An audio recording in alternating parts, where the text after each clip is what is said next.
Hello दोस्तों, आज के इस वीडियो में हम एमपी व्यापम सिविल सब इंजीनियर के 2015 से लेकर अब तक के जितने भी एग्ज़ाम्स हुए हैं उन सभी एग्ज़ाम्स के प्रीवियस ईयर क्वेश्चन पेपर का पार्ट 38 करेंगे। तो प्लीज़ आप लोग वीडियो को पूरा देखिएगा और आप वीडियो को लाइक करके, शेयर करके और चैनल को सब्सक्राइब करके हमें सपोर्ट कर सकते हैं।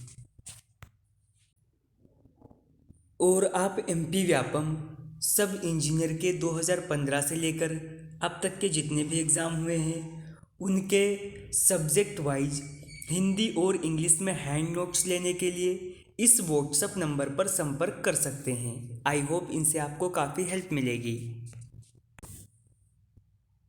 पहला क्वेश्चन है आपका बिल्डिंग कंस्ट्रक्शन से। The construction of temporary structure to support an unsafe structure is termed as. Question में आपसे पूछा है एक असुरक्षित ढांचे को सहारा प्रदान करने के लिए एक अस्थायी ढांचे का निर्माण किया जाता है, वो क्या कहलाता है। ऑप्शंस आपको दिए गए हैं। अंडरपाइनिंग कहते हैं, शोरिंग कहते हैं, स्काफ फोल्डिंग कहते हैं या फिर जैकिंग कहते हैं। ये आपके चारों पॉइंट जो हैं ये खुद में काफ़ी वैल्यू रखते हैं। ऑप्शन बी आपका सही रहेगा। इसे कहते हैं शोरिंग यानी टेक बंदी। क्वेश्चन नंबर 2 है the headroom over a stair shall be at least. पूछा है सीढ़ी के ऊपर जो हेडरूम होता है वो न्यूनतम कितना होना चाहिए। 2.1 मीटर, 3.1 मीटर, 5.1 मीटर या फिर 4.1 मीटर। ऑप्शन ए आपका सही रहेगा। सीढ़ी के ऊपर जो हेडरूम होता है वो मिनिमम 2.1 मीटर होना चाहिए। अगला क्वेश्चन है आपका पब्लिक हेल्थ इंजीनियरिंग से।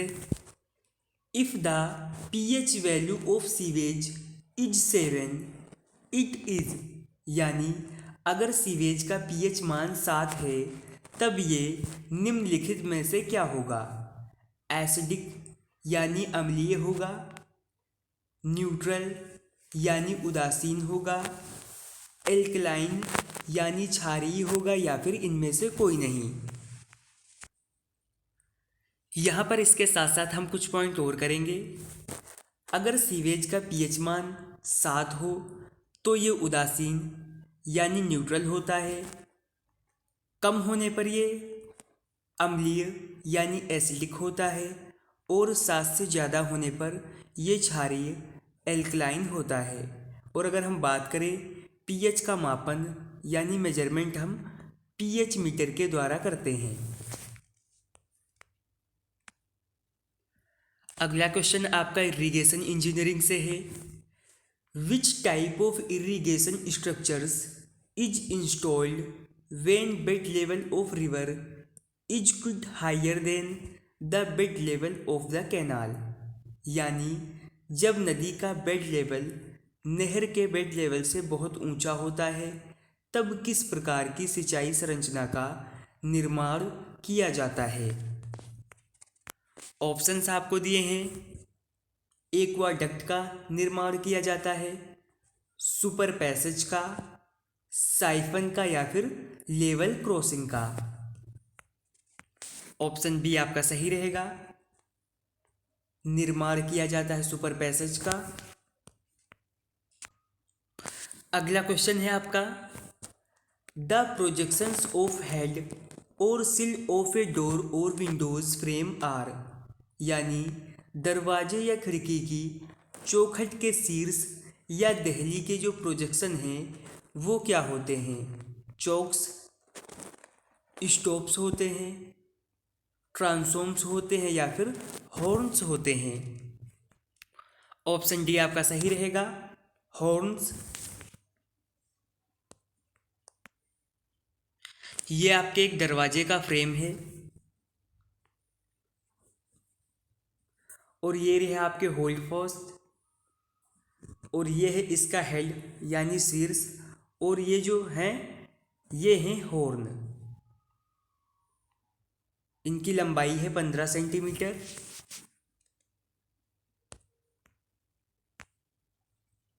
नेक्स्ट क्वेश्चन है temporary arrangement of boardings waling and strut which is provided to give support to side of trench is known as. Question में आपसे पूछा है बोर्डिंग, वेलिंग तथा आलंबन कॉलम जिसे ट्रेंच की भुजाओं को टेक देने के लिए लगाया जाता है के अस्थायी विन्यास को किस रूप में जाना जाता है। ऑप्शंस आपको दिए हैं, सेंटरिंग के रूप में जाना जाता है, टिम्बरिंग के रूप में जाना जाता है, शटरिंग के रूप में जाना जाता है, या फिर पोलिंग के रूप में जाना जाता है। ऑप्शन बी आपका सही रहेगा, इसे जानते हैं टिम्बरिंग के रूप में।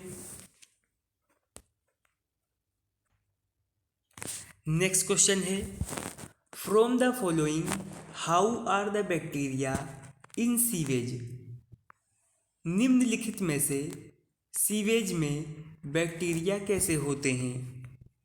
ऑप्शंस आपको दिए हैं, अवायवीय बैक्टीरिया होते हैं, रोगजनक बैक्टीरिया होते हैं, मृतोपजीवी बैक्टीरिया होते हैं, या फिर इनमें से कोई नहीं। ऑप्शन सी आपका सही रहेगा, सीवेज में बैक्टीरिया होते हैं मृतोपजीवी। नेक्स्ट क्वेश्चन है economical height of A dam is that height for which.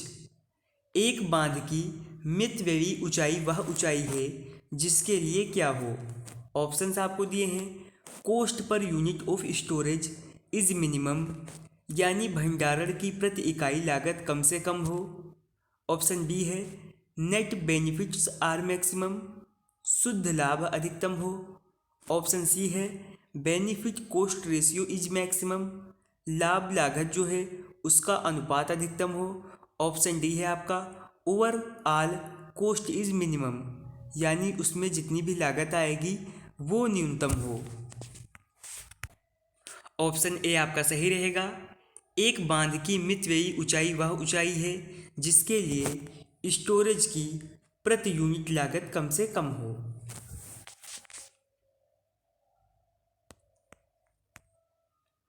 Next question है which of the following statement is incorrect with respect to waterlogging, यानी वाटर लॉगिंग के संदर्भ में निम्न में से कौन सा कथन जो है वो असत्य है। ऑप्शन ए है आपका जल भराव संभावित क्षेत्रों में कम सिंचाई की जानी चाहिए। ऑप्शन बी है जो भी आपके जल भराव संभावित क्षेत्र हैं उनमें ज़्यादा सिंचाई से उन्हें बचाना चाहिए। ऑप्शन सी है इनमें से कोई नहीं, और ऑप्शन डी है lift irrigation increases water logging, यानी जो आपकी लिफ्ट इरिगेशन होती है वो वाटर लॉगिंग को इंक्रीज करती है। ऑप्शन डी आपका सही रहेगा।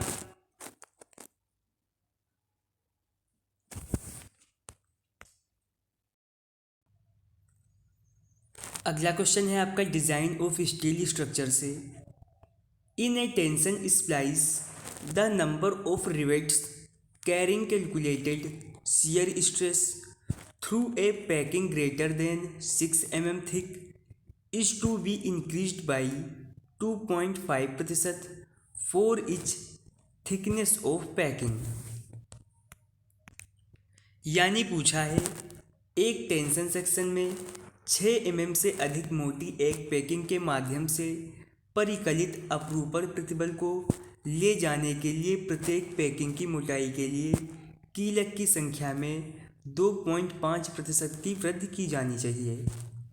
ऑप्शंस आपको दे रखे हैं 1 mm, 1.5 mm, 2 mm या फिर 2.5 mm। ऑप्शन सी आपका सही रहेगा 2 mm। अगला क्वेश्चन है which of the following parameters due to change in atmospheric condition do not produce stress in flexible pavement. पूछा है वायुमंडलीय परिस्थितियों में परिवर्तन के कारण निम्नांकित में से कौन सा मानदंड फ्लेक्सिबल पेमेंट में प्रतिबल उत्पन्न नहीं कर सकता है। टेम्परेचर, प्रेशर, टेंशन या फिर कैपेसिटी। ऑप्शन ए आपका सही रहेगा, तापमान। अगला क्वेश्चन है आपका हाईवे इंजीनियरिंग से। The road intersection where all converging vehicle are forced to move round a large central island in one direction before they can weave out of traffic flow into their respective direction radiating from a central island is called। Question में आपसे पूछा है सड़क का वो चौराहा जहां सभी अभिसारी वाहनों को केंद्रीय परिवृत्त से निकलने वाली संबंधित दिशाओं की सड़क पर मुड़ने से पहले एक विशाल केंद्रीय परिवृत्त को पार करना पड़ता है, वो क्या कहलाता है। क्लोवरलीफ कहते हैं, स्टैगर्ड इंटरसेक्शन कहते हैं, रोटरी इंटरसेक्शन कहते हैं या फिर स्केव्ड इंटरसेक्शन कहते हैं। ऑप्शन सी आपका सही रहेगा, इसे कहते हैं रोटरी चौराहा। अगला क्वेश्चन है landslides are observed on natural slope during the rainy season, this could be due to the following reason. बारिश के मौसम में भूस्खलन पहाड़ों पर देखने में आते हैं, ऐसा होने की निम्नलिखित वजह हो सकती है। ऑप्शंस आपको दिए हैं, seepage reduce the angle of internal friction of soil, यानी सीपेज के कारण मिट्टी का जो एंगल होता है आंतरिक घर्षण कोण कम हो जाता है। ऑप्शन बी है seepage reduce the cohesion of soil, seepage के कारण मिट्टी का संसंजन कम हो जाता है। ऑप्शन सी है seepage reduce the effective normal stress, seepage के कारण मिट्टी का जो प्रभावी प्रतिबल है वो कम हो जाता है, या फिर ऑल द अबव। तो ऑप्शन डी आपका सही रहेगा। तो हमने आज के इस वीडियो में एमपी व्यापम सब इंजीनियर के 2015 से लेकर अब तक के जितने भी एग्ज़ाम्स हुए हैं उन सभी एग्ज़ाम्स के प्रीवियस ईयर क्वेश्चन पेपर का पार्ट 38 कंप्लीट कर लिया है। अगर आप बाकी के पार्ट देखना चाहते हैं तो आप प्लेलिस्ट में जाकर देख सकते हैं। वीडियो पसंद आई हो तो लाइक करें, शेयर करें, चैनल नए हो तो ज़रूर सब्सक्राइब करें।